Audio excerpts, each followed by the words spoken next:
ఆదిలాబాద్ జిల్లా అంకాపూర్ వాగులో 3 ట్రాక్టర్లు చిక్కుకున్నాయి. 13 మంది కూలీలు 3 ట్రాక్టర్లలో ఇసుక తోడుతుండగా ఒక్కసారిగా వరద ప్రవాహం పెరిగింది. దీంతో అందరూ ట్రాక్టర్లను వదిలేసి బయటకు పరుగులు తీశారు. ఈ క్రమంలో అశోక్ అనే కూలీ ట్రాక్టర్పై ఉండిపోవడంతో వాగులో చిక్కుకున్నాడు.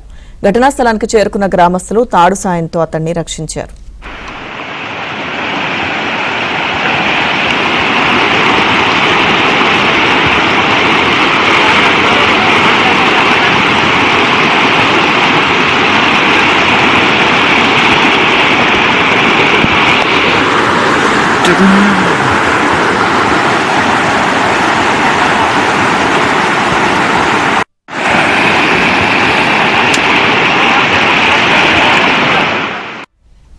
ఆదిలాబాద్ జిల్లా అంకాపూర్ వాగులో 3 ట్రాక్టర్లు చిక్కుకున్నాయి. 13 మంది కూలీలు 3 ట్రాక్టర్లలో ఇసుక తోడుతుండగా ఒక్కసారిగా వరద ప్రవాహం పెరిగింది. దీంతో అందరూ ట్రాక్టర్లను వదిలేసి బయటకు పరుగులు తీశారు. ఈ క్రమంలో అశోక్ అనే కూలీ ట్రాక్టర్పై ఉండిపోవడంతో వాగులో చిక్కుకున్నాడు. ఘటనా స్థలానికి చేరుకున్న గ్రామస్తులు తాడు సాయంతో అతన్ని రక్షించారు.